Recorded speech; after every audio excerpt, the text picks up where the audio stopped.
So when Glenn and I first got married, his parents gave us as a wedding gift a little house that they had in Pennsylvania. They had it since they were married back in, I don't know, 69. And now they spend their summer in a bigger house that they moved into, that's right, near the little house. And I think that they partly gave it to us so they could see Glenn's kids more, since we would be spending all of our summer right by them. And I didn't mind at all because I like them. And I don't know, but after all these chapters in my life, being married to you, having the kids, the whole mess, divorce, teaching public high school, I'd stopped really giving a shit about my own personal space, you know? It was just like, well, everybody, hey, come on in, take whatever you want. So we started going there every summer, and it's really nice there, just tall trees for days. Something about the place that gets so cold in the winter, because in the summer there is always marshy, and there is still this pocket of cool air, even in the hottest part of the summer, and I loved it. And Glenn's kids would ramp, and he loved taking them fishing, and there was the horse farm nearby, and we would all borrow horses and go riding. And Roger and Beth, Glenn's parents, he would come over almost every night for dinner. And it was really easy.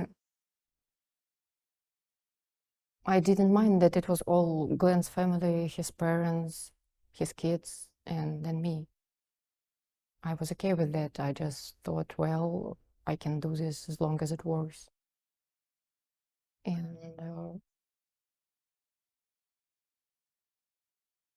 nothing ever went wrong because nobody had any issues. Glenn's kids and we never had any bumps, or it was just real easy. And I used to love going to sleep in the country with the bugs buzzing and frogs, and then waking up in a quiet, because I used to get up before anybody else did, and that was my time. And Roger would come over a lot. Glenn's dad. He's really handy. Glenn is not handy, so Roger would come over and tend to stuff around the little house. Because I think he never let go of the feeling that it was still his to care for. And Beth was a kind of quiet, like together they're quiet, like their whole relationship is kind of secret. They would come over and sit and watch everybody with these two peaceful smiles on their face, like they're already ghosts silently watching the grandkids. But by himself, Roger, he would talk and tell the stories. He has that kind of man's ego from another time, and it wasn't considered just being an asshole when it was a virtue. And I think that uh, that it's really interesting to know somebody that has a quite a century head start on you. It's like getting to talk to a time machine. So he would come over and do stuff around the little house, and I'd make him coffee, and he would talk while he worked, and I would listen and laugh. He's really funny, and I'd watch him. I mean, he's 84, and in all those years, he never stopped using his muscles and his body, and and so he would come over and works, and usually takes his shirt off after a while. And then you look at a man's 84 years old body and you see the skin turn red and sweaty with the works that he's doing all of his life. A man who doesn't have to prove anything to anybody in this little house. He would tell me stories about his past in the Navy and growing up on his parents' farm. But he didn't really care that it was me while he was telling. He was just being social. He never looked at me much. But I stared at him because I could, because he wasn't looking back. So this one day, then he comes over to fix the porch board. He drives up on the little track that he has, and I hear this little track from all the way down the hill. The house is up on little hill and nothing but woods between their players and ours. And so whenever he comes, I can hear this little track. I can hear him switching his gears when he comes up the hill. And it's morning and Glenn got the kids out on the lake and I'm all alone.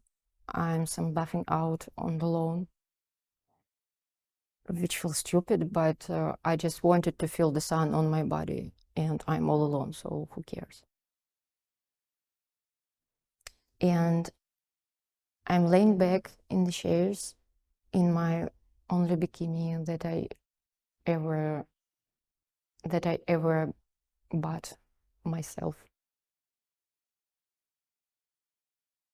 And I just let my legs go open because I wanted the sun on the inside of my thighs. And it just feels good to be all alone in the woods and letting the sun in, just played like a frog, legs open and letting the sun. And then I hear the little track. I hear it coming and I smile like I always do with my eyes closed. And I hear it getting near and near, and I think, well, right there, he's gonna pull in, and he's gonna see me like that. And here I am with my legs open, and I'd better close them like a lady does.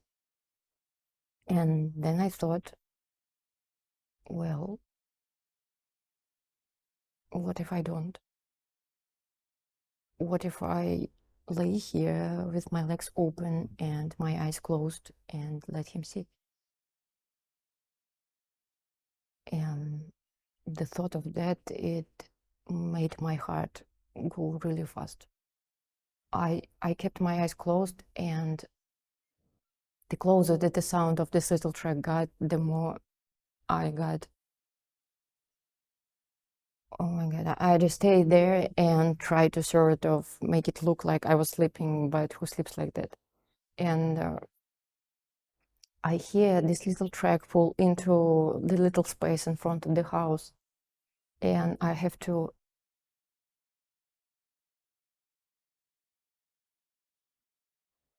I thought I was gonna have an orgasm just laying there. Then I hear the door track squeak open and slam shut, and I hear him feet in the grass, and he take a step. Then I hear him stop, and I know that he's standing there, looking at me, and I just let him. I just let him look, and it was so dirty. I don't know. I don't know. All I can think is don't open your eyes, right? Because if you look back at him, then you did this and you can never take it back. And what would Glenn say and Sweet Beth and the kids? And then I thought, I'm sick, I'm corrupt. I just should have left this little family alone. Glenn, he's pure, he's innocent. His wife died, is all, and he needed somebody. And here I am, this fucked up, divorced old lady, and I'm showing up half of my vagina to his 84 years old dad. I kept my eyes closed, and he was there a long time. I just felt him there, and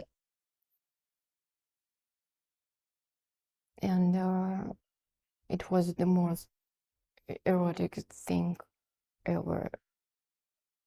And after, I don't even know how long, I heard him take the wood from the truck, and then the first plank of wood hit the ground.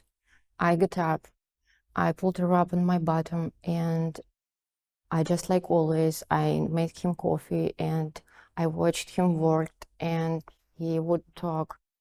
But this time, then he talked to me, he looked right at me, and he asked me things, and I talked, and he listened very well.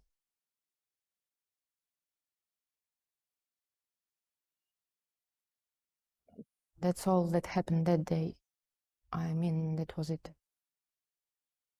He left, and I didn't even dare masturbate because I think that it was just a bit too much.